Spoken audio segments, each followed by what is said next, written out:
ఈరోజు రోజు రోజుకు ఒకసారి చూస్తే నాకు కూడా ఒక నమ్మకం వస్తా ఉంది. ఈ రోజు నేను ప్రారంభించిన కార్యక్రమం మార్గదర్శి బంగారు కుటుంబం. ఇది ఒక చరిత్ర. ప్రపంచంలో ఎక్కడా ఈ ప్రయోగం జరగలేదు. ప్రభుత్వాలు సంక్షేమ కార్యక్రమాలు ఇచ్చాయి, ఆర్థిక సంస్కరణలు తీసుకొచ్చాయి. ఆర్థిక సంస్కరణ వల్ల సంపద వచ్చింది.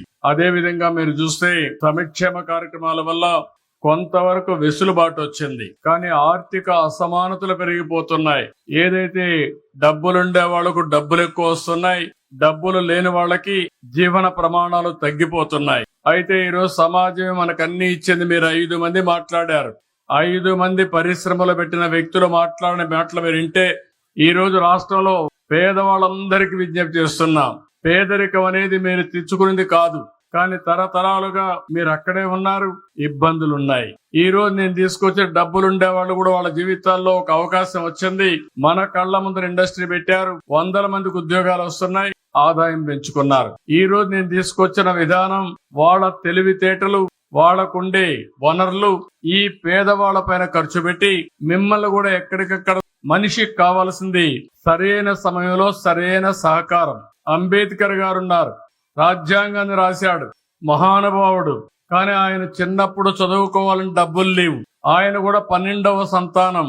11 మంది 12వ సంతానం అయితే మనం ఆలోచించుకోవాలి. ఇప్పుడే మనం చూస్తున్న అంటరానితనం ఆ రోజుట్లో ఇంకా ఎక్కువ ఉండేది. అలాంటి సమాజంలో బరోడా మహారాజు అయితే బాంబేలో చదువుకోవడం నెలకు 12 రూపాయలు ఇచ్చాడు. ఆ 12 రూపాయలతో బాంబేలో చదువుకున్నాడు. ఆ తర్వాత లండన్ పోవాలనుకున్నాడు. లండన్ పై చదువుకుపోతే ఒక నెలకు $1100 ఇచ్చాడు. ఆ డబ్బులతో చదువుకుని ఈ రోజు భారతదేశం మెచ్చుకునే మేధావిగా తయారయ్యాడంటే ఆయన జీవితంలో కూడా ఒక చేయూతను ఉందని చెప్పి నేను మీకు తెలియజేస్తున్నా. అబ్దుల్ కలాం ఉన్నాడు, మీకు అందరికీ పరిచయం. అలాంటి ఒక గొప్ప వ్యక్తి వెనకాల ఒక అయ్యంగారు ఉన్నారు. ఆ రోజు ముస్లింలు అయ్యంగార్లు ఎక్కడ చూసినా ఇద్దరు కూర్చునే పరిస్థితి లేకపోతే అవన్నీ వదిలిపెట్టి అబ్దుల్ కలాం ని ఒక శిష్యుడిగా చేర్చుకుని గణిత శాస్త్రం, సైన్స్ ఇవన్నీ నేర్పించి అబ్దుల్ కలాం ఒక సైంటిస్ట్ అయ్యే పరిస్థితికి వచ్చాడు. ఆ రోజు ఆయన ఇచ్చిన చేయూతది ఈ రోజు రామకృష్ణ పరమహంస వివేకానందుని తయారు చేశాడు. ప్రపంచం అంతా పోయి భారతదేశం ప్రతిష్ట పెంచే పరిస్థితికి వచ్చారు. నేను అందుకనే ఇప్పుడు మార్గదర్శనం కోరాను. ఒక ఎన్టీ రామారావు గారిని తీసుకున్నా, ఒక గాంధీజీని తీసుకున్నా, లేకుంటే ఈరోజు ప్రధానమంత్రి మోడీ గారిని తీసుకున్నా, లేకపోతే నేను గాని అందరం గాని చిన్నగానే పుట్టాం. అవకాశాలు మాకు వచ్చాయి, సద్వినియోగం చేసుకున్నాం, అంచెలంచెలుగా ఎదిగాం.